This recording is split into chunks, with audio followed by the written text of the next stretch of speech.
좋으신 우리 주님의 은혜가 오늘 이 시간 우리와 함께 하시기를 바랍니다. 오늘 우리가 함께 나누실 하나님 말씀은 시편 116편의 말씀입니다. 프랑스 화가 장 프랑스와 밀레가 그린 그림 중에서 현재 그 파리 오르세 미술관에 소장되어 있는 만종이라고 하는 그림을 여러분 다 아실 것입니다. 하루의 일과를 끝낸 한 농촌 부부가 황혼이 지기 시작한 농촌의 들판 한가운데 서서 그들 뒤편 멀리에서 보이는 교회에서 들려오는 저녁 식사 시간을 알리는 종소리 만종의 감사의 기도를 드리고 있는 그런 그림입니다. 그들 발밑에 막 캐어서 모아둔 감자 더미와 허름한 옷차림을 한 이들 부부의 모습을 통해서 이들의 하루가 참 쉽지만은 않았으리라 라고 하는 그런 짐작을 할 수 있게 만드는 그림입니다. 그런데 황혼을 배경으로 이 가난한 농부 부부가 교회에서 울리는 종소리에 하던 일을 중단하고 두 손을 모으고 고개를 숙이며 기도하고 있는 이 그림을 보고 있자면 왠지 가슴에 경건함이 가득해짐에 좀처럼 눈을 돌리기가 어렵습니다. 오늘 본문의 시제를 크게 세 단계로 구분할 수 있습니다. 첫 번째 1절에서 2절은 현재형입니다. 즉 시편 기자는 지금 이 순간 이렇게 고백하고 있습니다. 여호와께서 내 음성과 내 간구를 들으심으로 내가 그를 사랑하는도다. 그의 귀를 내게 기울이셨으므로 내가 평생에 기도하리로다. 시편 기자는 지금 이 순간 자신은 주님을 사랑한다라고 고백하는데 왜냐하면 하나님께서 자신의 기도를 들어주셨기 때문이다라고 이야기를 합니다. 따라서 시편 기자는 앞으로도 평생 하나님께 기도하는 삶을 살아가겠다라고 고백하고 있습니다. 그렇다면 시편 기자가 과거에 하나님께 어떤 간구를 했을까요? 3절에서 11절은 과거 시편 기자가 어떠한 삶을 살았는지를 기록하고 있습니다. 3절 4절입니다. 사망의 줄이 나를 두르고 수월의 고통이 내게 이름으로 내가 환난과 슬픔을 만났을 때에 내가 여호와의 이름으로 기도하기를 여호와여 주께 구하오니 내 영혼을 건지소서 하였도다. 죽음을 코앞에 둔 절체절명의 순간이 있었습니다.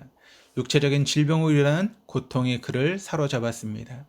결핍으로 인한 고통으로 괴로워했습니다. 또는 압제로부터 인한 고통으로 온몸이 만신창이가 되었습니다. 눈을 들어 좌우를 둘러보니 환난과 슬픔만이 가득했습니다.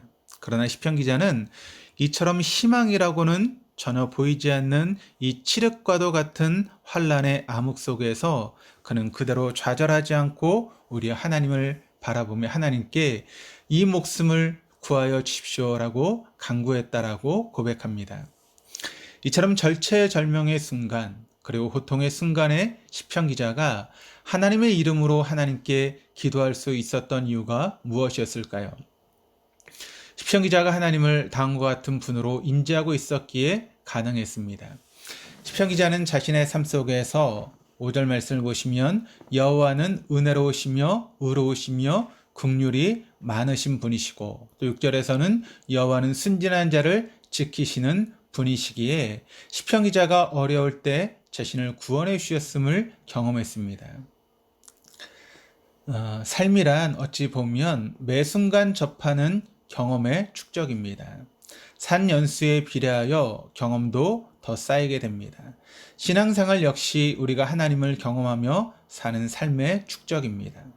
신앙생활은 지속적인 진행형입니다. 위기가 기회라는 말이 있습니다. 즉 위기는 우리에게 한층 더 진보할 수 있는 기회를 준다는 것입니다. 시편 기자는 자신에게 닥쳐왔던 위기의 순간에 하나님을 믿고 의지하며 나아갔고 그 안에서 자신의 신앙이 더 성숙되어지는 기회로 바꾸었던 것입니다.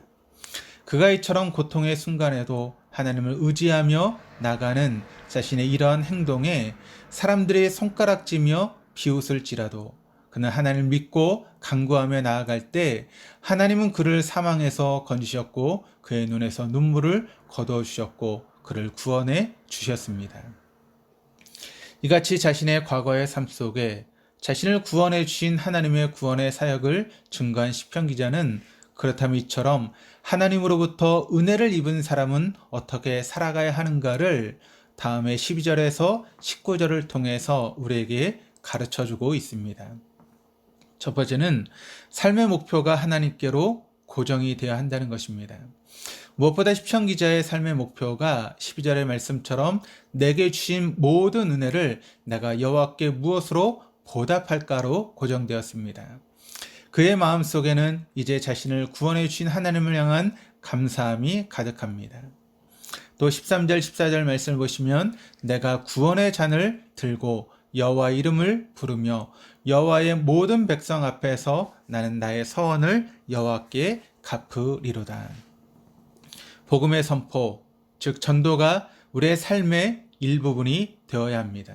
그런데 진정한 전도란 무엇일까요? 지나가는 사람을 붙잡고 복음을 전하는 것만이 전도인가요? 바로 우리의 삶 자체가 전도의 수단이 되어야 됩니다.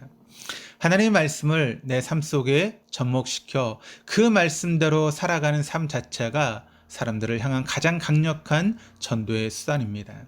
그러니까 예배당에서만 신앙인이 아니라 우리가 발을 디디고 있는 모든 곳에서도 우리는 하나님 말씀대로 살아가는 신앙인이어야 합니다. 16절에 이렇게 기록을 합니다. 나는 진실로 주의 종이요 주의 종의 아들 곧 주의 종이라 주께서 나의 결박을 푸셨나이다. 사도 바울은 사람들에게 자신을 예수 그리스도의 종이라고 소개했습니다. 종이란 자기의 의지대로 사는 것이 아니라 주인의 말씀에 순종하는 삶을 살아야 합니다. 자유인인 바울이 스스로 예수 그리스도의 종으로 자처하고 나섰습니다. 나의 뜻이 아닌 하나님께 하신 그 말씀에 순종하는 삶을 살아가야 하는 것입니다. 17절에서 19절이 이렇게 기록을 합니다. 내가 주께 감사제를 드리고 여호와 이름을 부르리이다.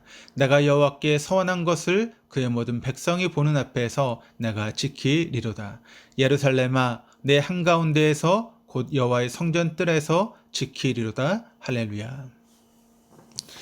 우리의 삶 속에서 하나님을 향한 감사함이 있어야 합니다. 그리고 우리의 삶 자체가 하나님께 드리는 예배이어야 합니다. 또한 우리의 삶 자체가 하나님께 올려드리는 찬양이어야 합니다. 우리의 삶의 기반은 결코 예배당이 아닙니다. 우리는 세상 사람들과 더불어 살고 있습니다. 바로 이 세상 속에서 살아가면서 우린들 하나님께 감사하며 하나님을 향한 찬양이 그치지 말아야 합니다. 오늘 우리의 모두의 삶 속에 우리에게 향하신 하나님의 사랑과 은혜와 긍휼하심에 대한 감사가 넘치시기를, 그리고 하나님 말씀에 순종하며 살아갈 수 있기를 축원합니다. 기도하시겠습니다. 하나님 아버지, 죄인된 우리를 긍휼히 여기사 골고다 언덕에서 십자가 보혈로 우리를 구원해 주신 하나님 은혜에 감사드립니다. 의롭지 못한 저희를 의롭다 칭찬하여 주신 의로우신 하나님을 우리의 삶을 통해 찬양합니다. 어떤 순간에도 우리의 시선이 하나님을 향해 집중할 수 있도록 인도하여 주셔서 늘 주님을 향한 감사함이 끊이지 말게 도와주시옵소서. 결코 예배당에서만 신앙인이 아니라 하나님의 말씀을 우리의 삶의 구석구석에 접목시키면서 살아갈 수 있는 진정한 신앙인이 될 수 있도록 도와주옵소서. 할렐루야. 주님을 찬양하며 예수 그리스도 이름으로 기도드립니다. 아멘.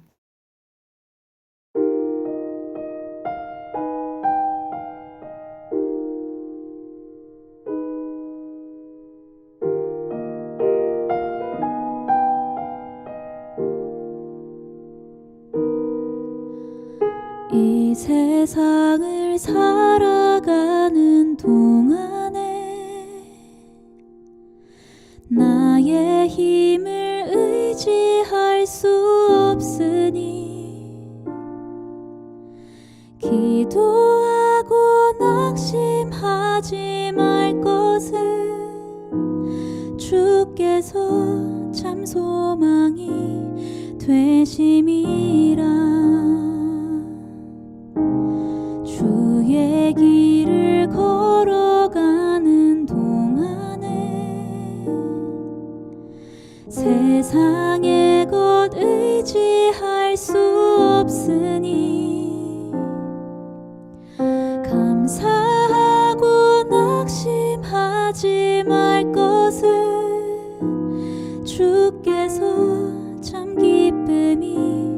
되심이라.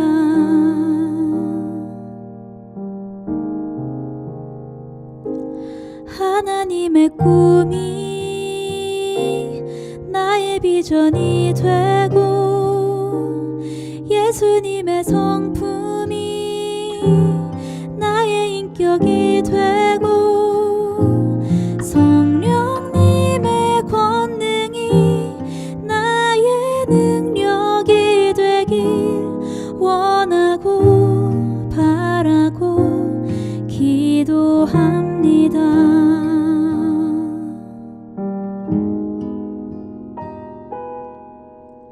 주의 길을 걸어가는 동안에 세상의 것 의지할 수 없으니 감사하고 낙심하지 말 것은 주께서 참 기쁨이 되심이라.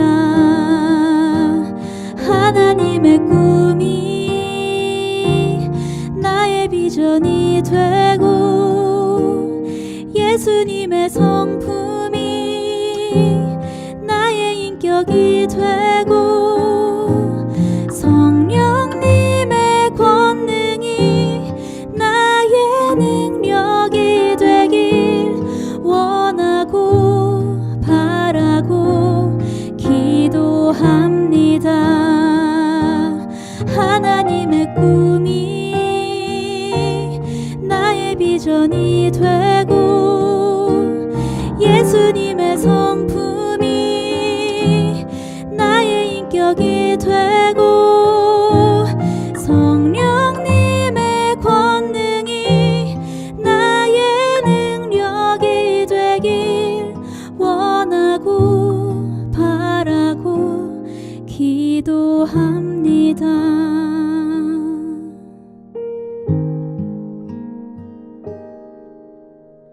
이 세상을 살아가는 동안에 나의 힘을 의지할 수 없으니 기도하고 낙심하지 말 것은